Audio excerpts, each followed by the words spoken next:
Hi, my name is Jeremy Brunansky, and you're about to watch a brand new episode of Brunansky's Vlog. This is a weekly show that drops every Monday at 10 a.m. Pacific Standard Time on YouTube. In this show, we cover movie news, movie reviews, and a little bit more. If this is your first time with us, consider clicking that subscribe button. For everybody who's returning, thank you so much. And as always, if you enjoy any portion of this show, give me that thumbs up button. Let's go ahead and cut now to this week's episode.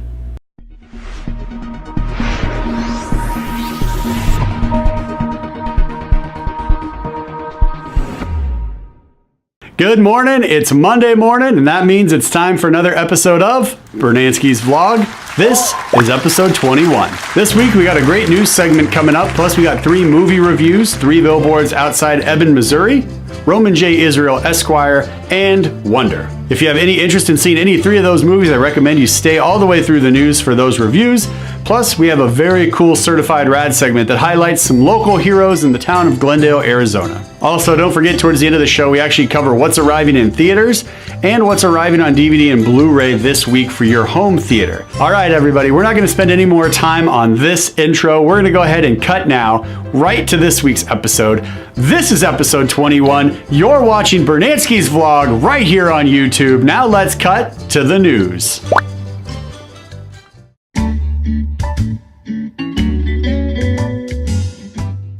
In the news this week, Variety reports Warner DC announced that after the box office disappointment of Justice League, a shakeup is needed. Link for the article in the show notes below. This really isn't all that surprising considering the fact that this film should have easily crossed the $1 billion mark. Now, Avengers made over $1 billion. I think the final numbers came in around 1.5. Justice League should have been able to hit that mark because with these characters, with these stories, there's a built-in fan base of people who have waited their entire life to see these characters come together on the big screen. The fact is, you've got a lot of people who are excited about this film, and had you delivered on it the way that you could have, I think $1 billion really isn't me overstating things. I think it's $1 billion should have just been like, I mean, Fast and Furious made $1 billion. I don't understand how Batman, Superman, Wonder Woman, that's the big 3. And you put them all together in a film, and then you add Cyborg, you add Flash, you add Aquaman.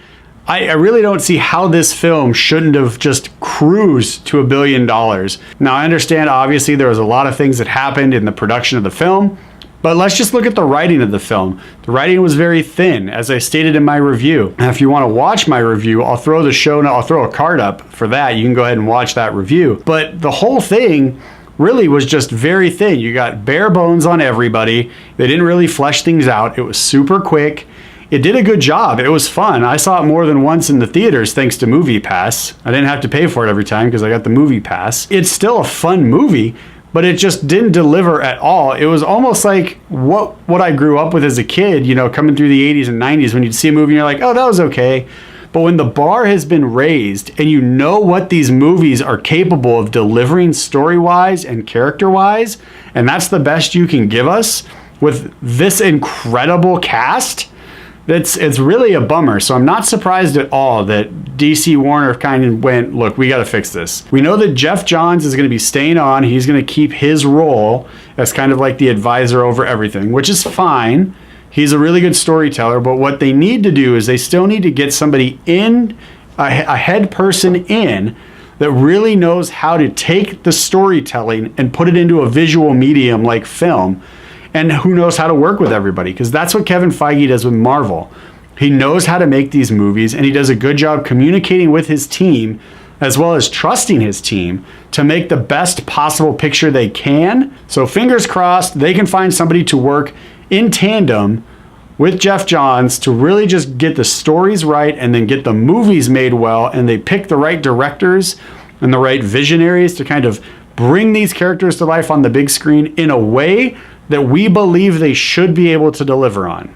The Disney-Fox merger is still in the works, as Disney has begun working with a team of bankers to work out the fine details, possibly before Christmas. So we talked about this on a previous episode about how this was a rumor, and it looked like it was like a strong rumor that had good possibilities. Now it's looking like those good possibilities are becoming closer and closer to realism, and they're actually talking with bankers to actually make everything work and try and figure out how to make this merger go through. This may surprise some people. People may be like, really, Jeremy, you love Disney? I do love Disney. I'm wearing a Disney shirt, but I'm not a big fan of Disney buying Fox. So an article popped up on my Twitter feed from the tracking board. The writer was Neil Turitz, and he wrote this article, and I'll go ahead and throw the link for that article in the show notes below, so you guys can go check that out. So there are some things he mentioned in there that I agreed with. There's also a couple things in there he mentioned that I was like, oh, I didn't know that that was a possibility.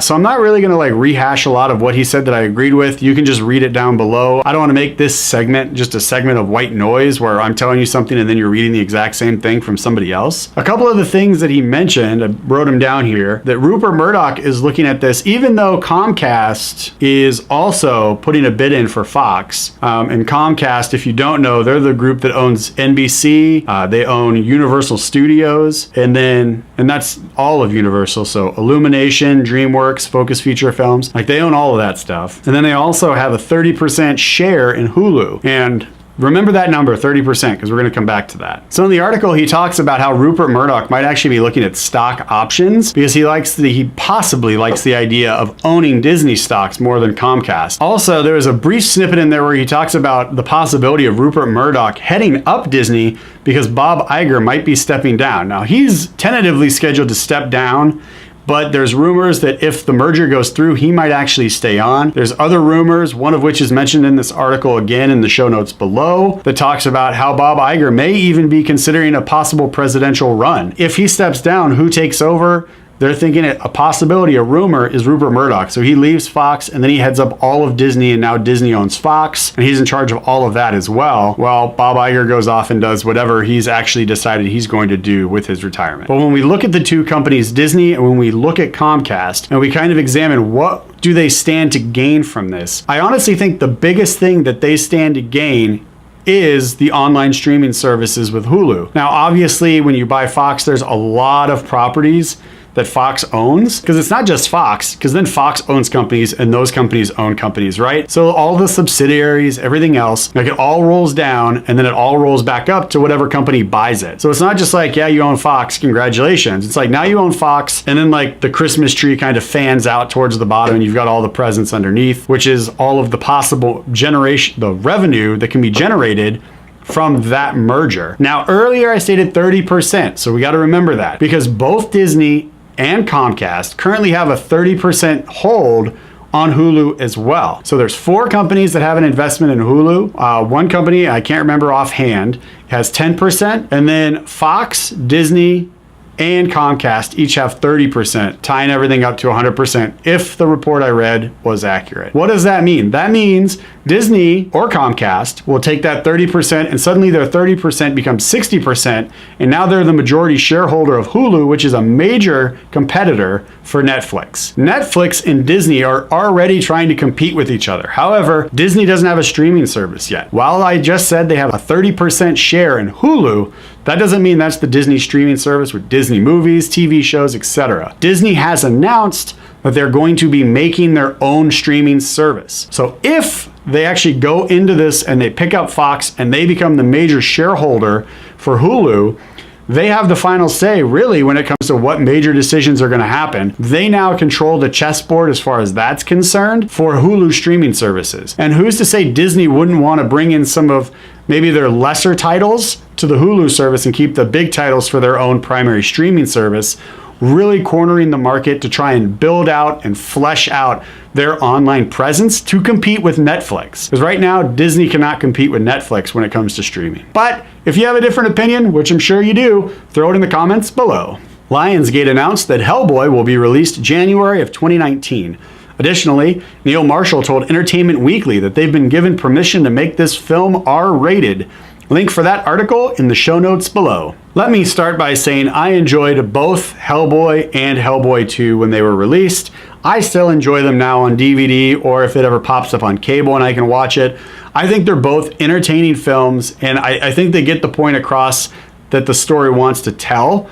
You know, that you might be like, this is not a great movie, but I think these actually are pretty great movies because what they're trying to achieve with the story, I think they do achieve, which in my opinion, that makes for a good movie and for a great story.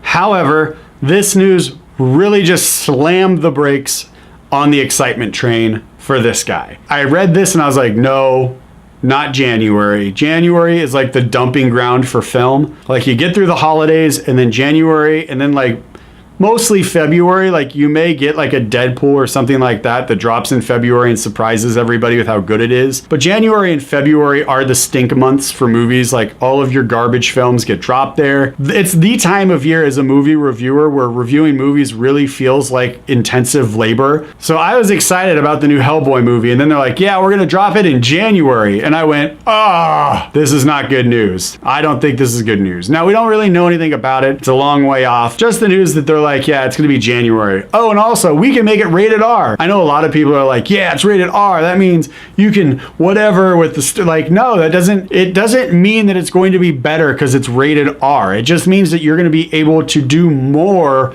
visually and you'll also be able to say more things that you wouldn't be able to say in a PG-13 rating, which may or may not be ideal for this film. We don't know. We don't know the version of this film and the version of this character they want to tell. Now, if Hellboy is going to be walking around dropping F-bombs like crazy, okay, I guess it makes sense that it would be rated R.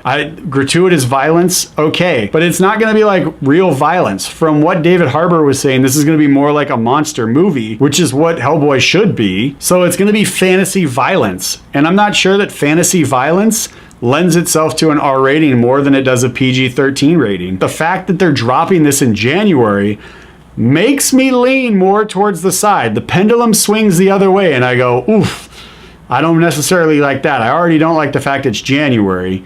And now you're telling me that you can just kind of do whatever because it might be rated R. Excitement level is dropping every time a new piece of news has been coming out as of late for this particular film. Fingers crossed that like more news drops that's positive news that kind of reinvigorates my spirit of excitement for this film.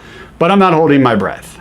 Comment below with your thoughts. While at the Sao Paulo Comic-Con, actor Tom Hardy stated the new Venom movie will be inspired by the Lethal Protector comic book miniseries from the 90s. So I wasn't really familiar with the Venom storyline that they're mentioning here, so I had to do a little research, had to pull it up, check it out online, and kind of just do a quick overview of everything. And apparently, Spider-Man and Venom decide, for whatever reason, that Spider-Man and Venom are not going to be like button heads and being enemies anymore. They're going to kind of be like frenemies. He moves to San Francisco to like kind of do his own thing.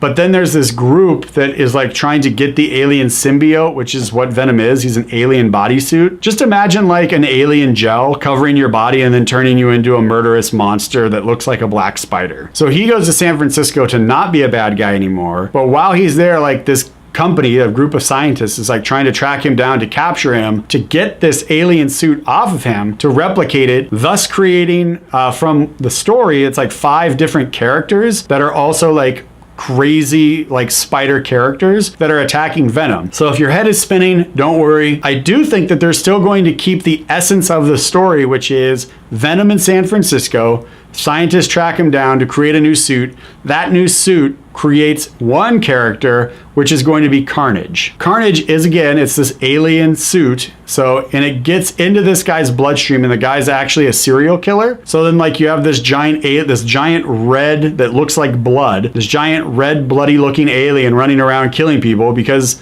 now he's like a super alien meets human murder machine. And then, you know, he becomes one of the most deadly threats in Marvel Comics. When Carnage shows up, like everybody's like, this is the worst day ever. This is like the essence of a Monday. So with Riz Ahmed being cast and the rumor mill suggesting that he's actually going to be playing the character of Carnage, that's why I'm leaning more towards, I think this is just stating that they're going to keep the essence of the story. So with the essence of the story being that, you know, Venom goes to San Francisco to put some flowers in his hair. And then while he's there, this you know, scientific group steals some of the alien life form, creates one, and then we get Carnage, and then that's how it goes. I think that would work. I think that'd make for a pretty good story, and it also makes sense. But what I'm confused on is why would he be in San Francisco to begin with? So I'm curious to see if he's going to start in New York, and he's already going to have known Peter and everything else, and we'll get a little backstory in the beginning of the movie that shows how everything worked out. Is the alien suit going to tie into Avengers Infinity War? Because we see again,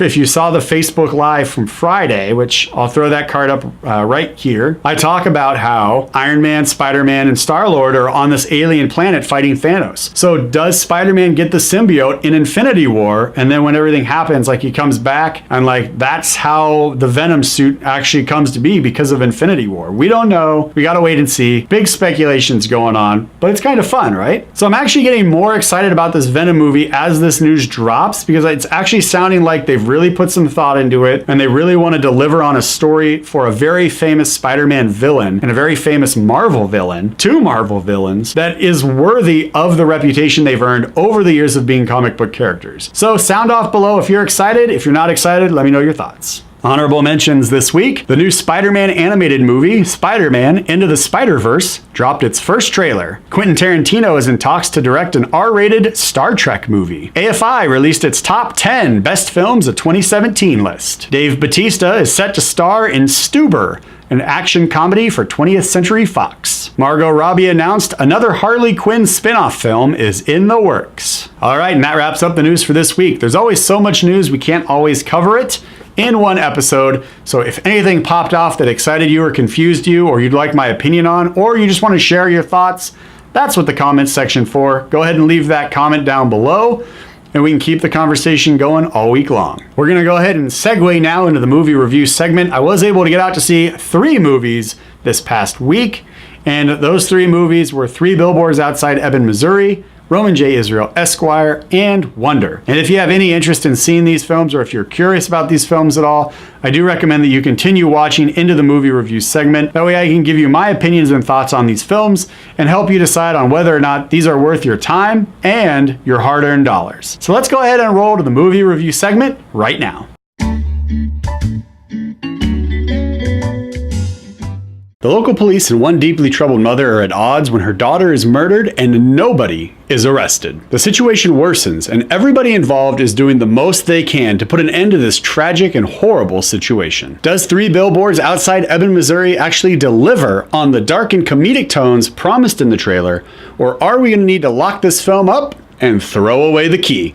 Let's dive in and take a look in this review. First, let me start by saying that this film is absolutely not what the trailer represented. The film is actually so dark. This is the darkest film I've seen all year. The comedic moments that they try and present in this film don't really land the way I think that they were expecting to produce some type of levity to actually lighten the mood and to lighten the situations that are going on the big screen. Also, with the trailer, the mother in this film actually looks like she's gonna have some more comedic moments as she's kind of losing her mind and hitting her wit's end, which is not the case at all in this film. From the trailers, we know that her daughter is murdered and there's 0 arrests that have been made, but that's really just scratching the surface of how this film goes into the very bleak and lightless territory. So Mildred Hayes, the mother, played by Frances McDormand, is literally on a warpath. Now, because this is a family-friendly show, I won't go into the full details of why on this review. However, the written review that we'll be posting on the blog later this week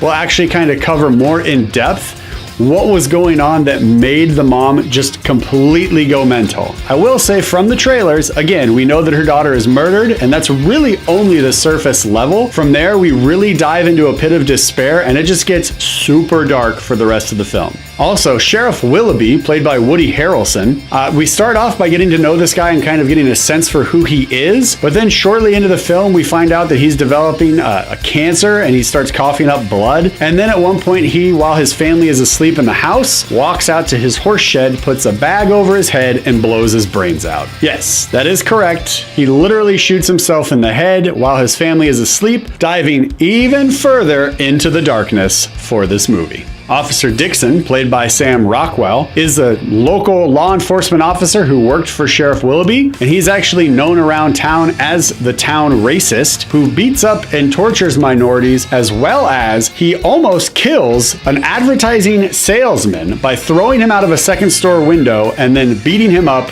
on the ground. So I hope by now you understand that this film really explores darkness, and it's definitely not a feel-good dark comedic movie. Finally, the one character who's around to try and produce some form of levity is the town midget, played by Peter Dinklage. And his real purpose in this film, from what I could gather, he doesn't really do a lot to drive the plot or anything like that. He just kind of seems to be around in the town, and he is referred to as the town midget. But his real sole purpose, like his big moment in this movie, is simply being an alibi for the mom, that played by Frances McDormand, because she lights the police building on fire. She literally goes to the police station, lights the whole thing on fire. Now, Officer Dixon, unbeknownst to her character, is actually in the police station, and he himself gets caught on fire. He gets permanently scarred. Doesn't die, but permanently scarred, again, venturing further and further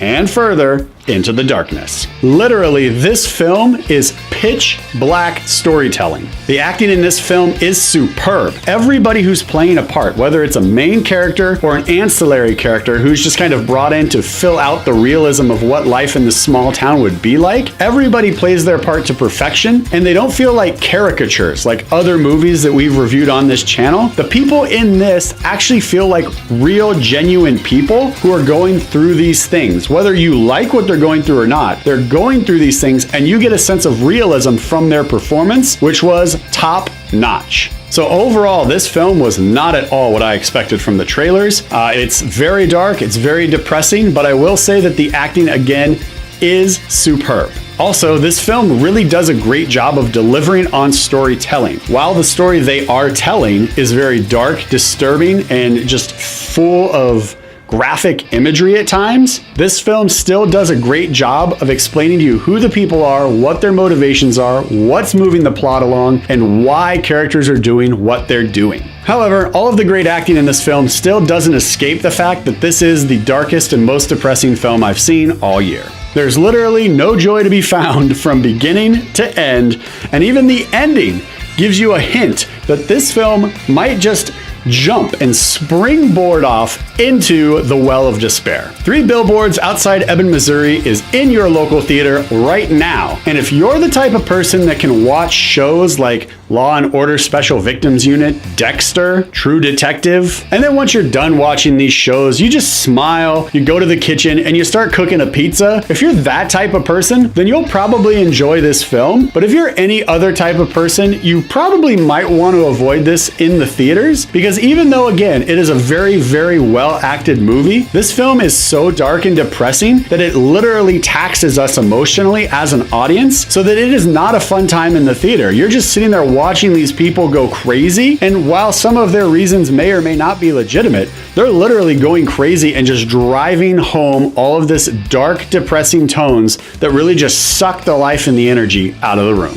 However, if you are going to go see this film, because again, the acting is spectacular and the story is very well told. So if you can stomach the shows like I just mentioned, the SVU, True Detective, Dexter, if you can watch those types of shows and be unfazed and just look at it and go, wow, that was a really good story for that episode, I think you'll enjoy this movie. However, just for your own sake, try and find somewhere happy to go afterwards to try and buoy your spirits. 3 Billboards Outside Ebbing, Missouri is in your local movie theater right now, and it's getting at least one high five from this guy because of the storytelling and how well each actor did in their role.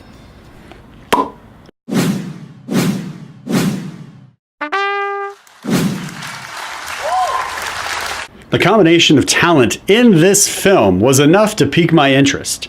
And if the movie could deliver on the story that the trailers were promising with all the talent involved, I believed this could be an Oscar contender. Does Roman J. Israel Esquire deliver on a thought-provoking, emotional, legal thriller?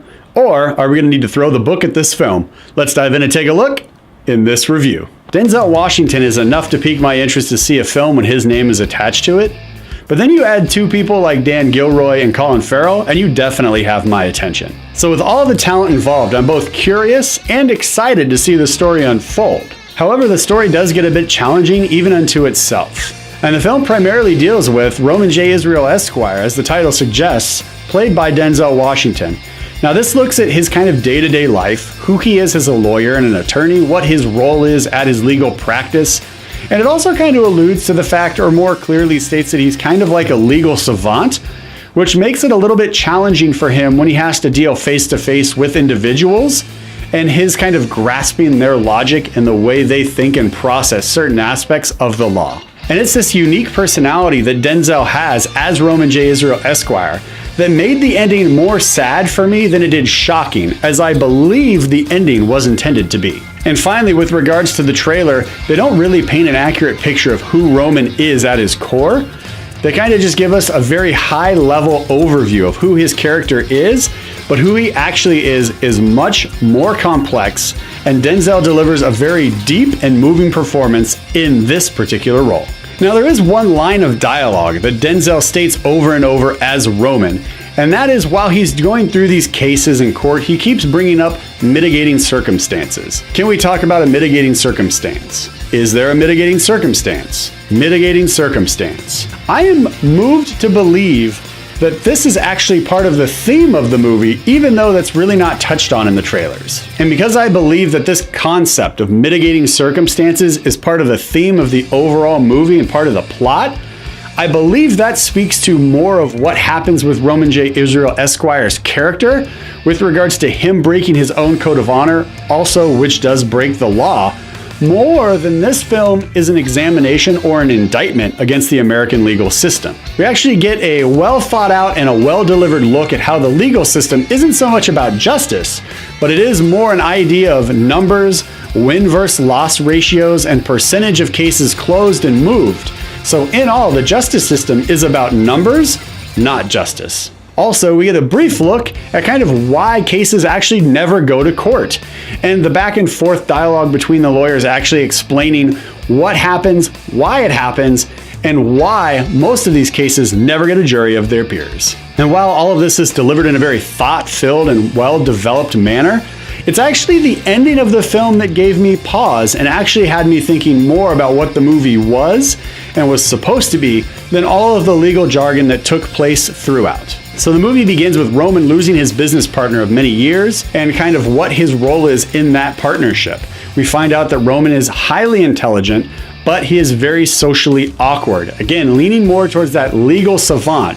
And when you have that savant personality, it does present some challenges when you're dealing with people face to face. And as the movie progresses, we also find out that Roman has a really big heart for people and a really big heart for justice. And at one point, he was actually a social justice warrior who was trying to make an impact before joining this private practice with his now deceased partner. And it's the death of his partner that actually throws his life into turbulent waters, and we see him making decisions he wouldn't normally make because the conditions he's in are so unfamiliar to him. He doesn't really know how to grasp and process what is going on. And the story is written well enough that they actually address that at one point with Colin Farrell's character, actually telling Roman to his face that he realizes what Roman's going through is new and unfamiliar territory, and it's actually his fault for putting Roman in those positions to kind of heighten the stress of Roman's day-to-day life. And that definitely got a thumbs up for me in the theater. But it's during this difficult and turbulent time of his life where Roman actually goes and breaks his personal code of honor, which at the same time is breaking the law because he is trying to exact some form of street justice. And it's that action of street justice that actually flips his life upside down, and he experiences a completely different life all the way until the very end of the film, which actually turns out to be his undoing. But again, because of his personality and what we see from his personality, I saw the ending more as a sad statement than a shocking statement. Spoiler alert, spoiler alert, spoiler alert, we're gonna talk about the ending. So part of what Roman does when he breaks his code of honor is actually sends a man to prison. And while he's in prison, he finds out that it was Roman's fault. And he has a friend on the outside actually track Roman down and shoot him in the head. And I believe this final moment was actually meant to shock the audience. But again, for me personally, knowing the character of Roman and how he is socially awkward and how he's kind of a savant,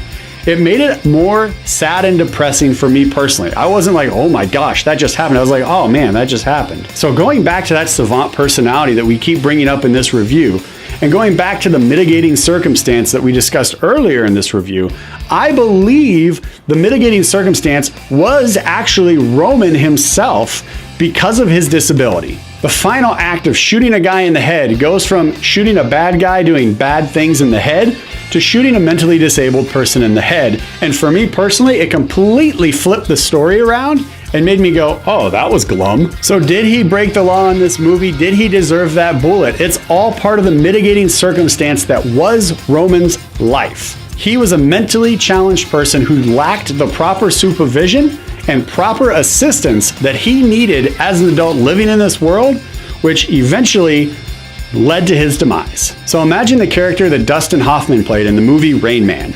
Now imagine that Rain Man does something wrong and the end result is a bullet to the head. You'd actually probably feel more sad for Rain Man than you would be upset about what he did because, again, mitigating circumstance. So Roman J. Israel Esquire is in your local movie theaters right now. So I'm not really going to recommend a big screen viewing for this film. I feel like you can watch this movie and get all the enjoyment available at the comfort of your home, from your couch, from your recliner, maybe your beanbag chair. I don't feel like you're going to lose anything by staying home to watch this if you decide to go that route. Because again, the ending doesn't really deliver or land the way I believe they intended it to land as a shocking ending, and the story gets a little bit muddled as it progresses from beginning to end. However, some of the positive redeeming factors in this film are the performances that Denzel and Colin give.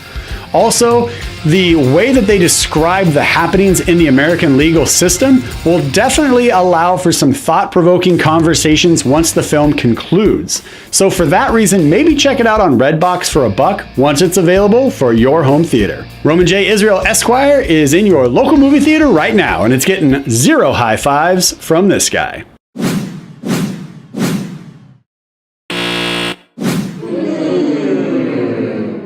Life can be complicated, and one of the challenges that makes things so complex is how 4 people can see one thing 4 different ways. Now, let's go ahead and add Chewbacca, lightsabers, Darth Sidious, Emperor Palpatine, and we're working towards a story that's almost as unique as the boy telling it. No, I'm not talking about Star Wars, I'm actually talking about the movie Wonder, and we're going to dive into that film right now. The trailers lead us to believe that primarily, this story is about a boy with a facial disfigurement. And while that's partially true, it doesn't really capture what the essence of this movie is at its core. At its core, at the heart of this film, it explores the belief that being different doesn't make you better or worse. Instead, it makes available the opportunity for you to bring something special and something unique to those around you. It shows us that simply by being ourselves, if we're brave enough, if we're strong enough to achieve this in a world full of imitators, we open up the perspective and the feelings of those who long to understand. We can make a difference in the lives of strangers, friends, and family simply by following our hearts and leading with kindness. So how does this story do all of that? Let's talk about the Pullman family. The Pullman family consists of 4 people, 2 parents, 2 children. Augie being the youngest, who's the boy with the facial disfigurement, he's getting ready to start the 5th grade. Now, starting the 5th grade typically wouldn't be that big of a deal. You're just going from one grade to another. I'm sure most of us remember the transition from grade to grade not really being a very big deal or really anything of note. However, for Augie, he's actually being moved from homeschool to a private school. And that's going to be his first interaction really outside of the family with kids when his parents aren't around to protect him. So for Augie, this is a very big deal. And as one would expect, because we've all been children before, and we know that whenever something different is involved, kids can kind of be mean. They can be comedic. You can have some touching, heartfelt moments when kids are helping each other. We all remember the playground. We all remember schoolyard rules. Some kids are bullies, some kids are nice. And this film covers it all. However, what's actually unexpected is the method of storytelling used to present us with all of this information that we're already familiar with because we were kids once before. And another part of storytelling that was nice is we get a lot of backstory on Augie and his family. We understand who they are, what their roles are in the family, their perspectives and viewpoints, their outlooks, why they do what they do, why they feel the way they feel, and why they react the way they react. Augie's parents are played by Julia Roberts and Owen Wilson, and they are thoughtful, attentive, and nurturing parents. Truth be told, when I walked into the theater, I was a little concerned about their on-screen chemistry and how I was going to actually feel about their relationship as husband and wife, because the trailers really didn't give me anything to work with. I was kind of like low expectations for their performance as husband and wife. But once the movie got going and everything is up and running, all of that concern was alleviated, and I actually got a performance from them that was very touching and real. Now, there's all kinds of different married couples we've seen in film. You have those starstruck lovers who are very just on top of each other all the time. You've got the parents who are just bitter and angry at each other, but they stay together for the kids. We've seen a lot of married couples on film throughout the years.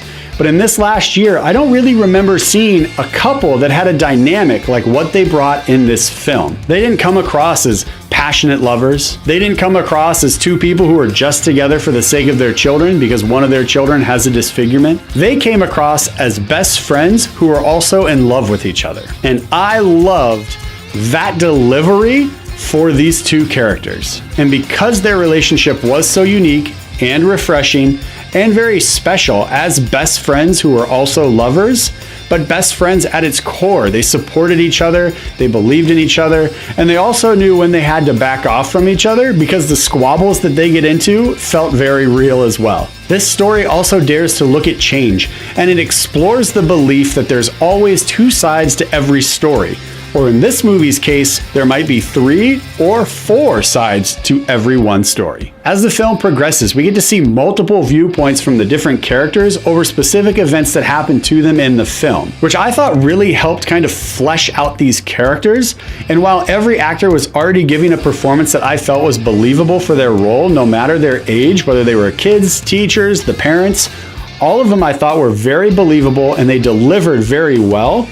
It was these little moments where they show us the view of life from these different people that I really enjoyed and I thought did a fantastic job actually diving into these characters and making me believe and just kind of walking me into this world that this story is telling. And at one point in the film, it even examines the question without directly asking the question.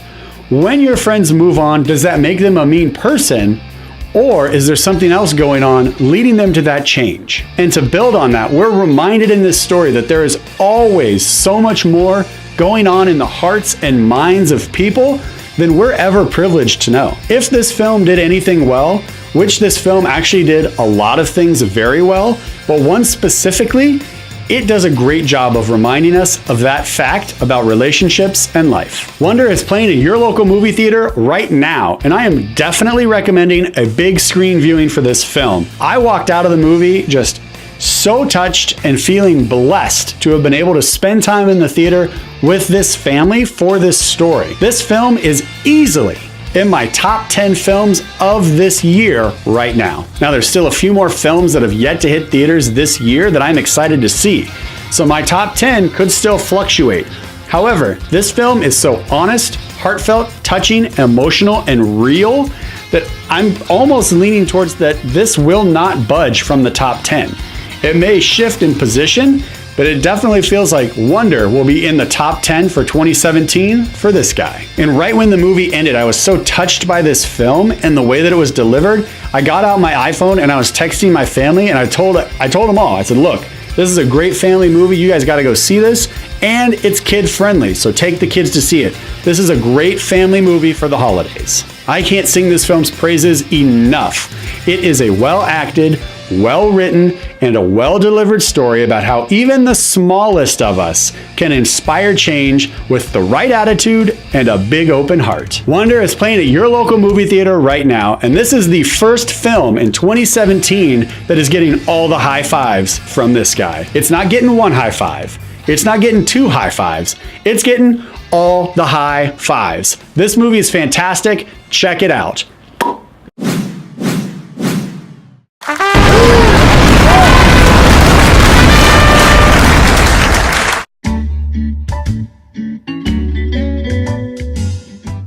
And before we move on to the last segment of the show where we cover what's arriving in theaters, what's dropping on DVD and Blu-ray, and also the Certified Rad segment, do want to say I appreciate everybody hanging out this long for this week's episode. And let's go ahead and take a look at what's dropping in theaters this week, as well as what arrived last week that we missed since we didn't actually have a full show last week. Last week, just getting started, The Disaster Artist. In theaters this week, Ferdinand, Star Wars: The Last Jedi. All right, so out of these 4 films, it's a 50-50 split for me on what I'm looking forward to seeing versus what I have little to zero interest in seeing. Truth be told, I didn't even know about the movie just getting started. I was out doing some holiday shopping, and my dad was like, hey, have you heard about that new Tommy Lee Jones movie? What do you think? And I was like, what Tommy Lee Jones movie? And then I found out Just Getting Started was his new film, and it caught me by surprise. And I have little to zero interest in seeing that one. But if you guys see it, if you did see it already, throw your comments below and share your thoughts about the film and kind of what your expectations were going in maybe. And then did it meet your expectations, exceed, or underperform? Let me know. I kind of feel bad for Ferdinand releasing right at the same time as Star Wars The Last Jedi, because Star Wars The Last Jedi is pretty much going to dominate the box office for the first couple weeks, if not to at least a full month. Because there's really not a lot coming out that is of that caliber, that had that much excitement and like people just ready to go as that film has had. So that could be a month, that could be top 2 months. So we could see that movie cruise through January, but we'll have to wait and see. It depends on how well it's received. Early reports right now coming out on Twitter are saying that it's a fantastic film, and it's definitely a step in the right direction for the Star Wars franchise. So I'm excited to see it. I know you guys are probably excited to see it. And also The Disaster Artist, James Franco's new film where he shows how a movie is made about a movie that was made. It's very meta, and so far from what I've seen online with just little headlines that pop up on my Twitter feed, without having to click into the articles, everybody is giving it like a positive headline. So that's good news. So I have an interest in seeing that movie. So hopefully I'll be able to get out to see that and Star Wars. And then next week's show, I'll be able to drop those reviews for you guys right here on this channel. Let's go ahead and take a look at what's arriving on DVD and Blu-ray this week for your home theater. On DVD and Blu-ray this week, Kingsman, The Golden Circle, Home Again, Detroit. I had to bounce around to a couple different websites to find these. For some reason, I don't know, maybe it's December and everyone's already on their holiday, so the websites aren't updating. I don't know.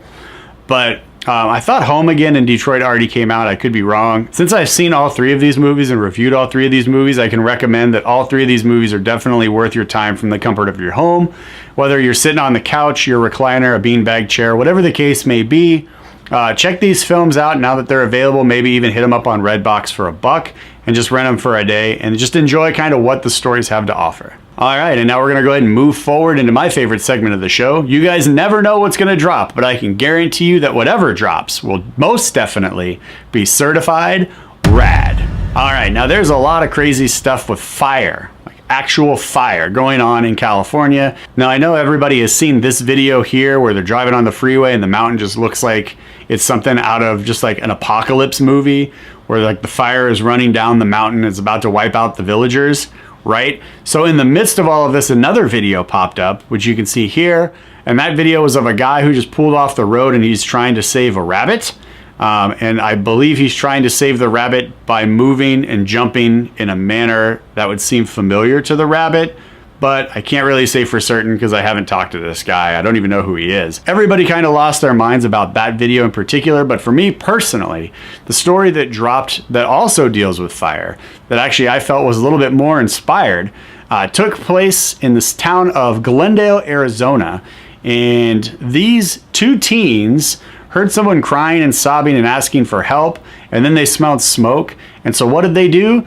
They burst into the apartment to find a lady just kind of like laid out in the midst of a fire. So they grabbed the fire extinguisher, put it out in her apartment, saved her, called the police, called the fire department, saved her, and also saved the apartment complex, showing that these 2 teens were actually heroes. And if you want to read more about this story in particular, I'll go ahead and throw the article that I found in the show notes below for you guys to check out. But again, it's just 2 teens, a 12-year-old and a 14-year-old. They saw an opportunity to be heroes. They acted on it. So the city of Glendale, Arizona actually awarded these 2 teens for being local heroes and saving this woman's life. Now in the article, you'll see that there was a lot going on with this one woman in particular. Like she had a lot going on and she had literally reached the breaking point. But as life will have it, it is not your time to go until it is your time to go. And the universe just spoke to these kids and brought these kids to her to save her life and to also save the lives of everybody around her that was in that apartment complex by putting out that fire. So to these two young teenagers who took it upon themselves to reach out and put themselves in harm's way to save somebody in need, as well as several other people in that apartment complex, you can guarantee that that is most definitely certified rad. All right, and that concludes this episode of Brunansky's vlog. I want to thank everybody for sticking around through the end of episode 21. Appreciate it. Had a lot of fun talking movies with everybody. If at any time you felt yourself smiling and you looked over and you're like, that was a really good thought, that's a good point, go ahead and give me that thumbs up, because that type of interaction actually helps other movie fans on the internet find this channel so we can continue building out the movie fan base and movie community here on YouTube. Also, if you haven't clicked subscribe yet, now would be a great time to go ahead and do that. That way you can ensure you don't miss any future episodes or segments that drop on this channel. And as I say on this channel all the time, make sure that you guys are following below on all the social media. All right, everybody, we're going to get out of here. I hope everybody has a great week. I hope everybody is getting their Christmas shopping done and they're able to spend time with friends and family. Also, I know I'm excited about Star Wars. My family's excited about Star Wars. I hope you guys are excited about Star Wars. And I cannot wait to talk more Star Wars with you guys next week on a brand new episode of Brunansky's vlog after we've had an opportunity to check it out on the big screen. Have a great week, everybody. Thanks for watching. Bye-bye.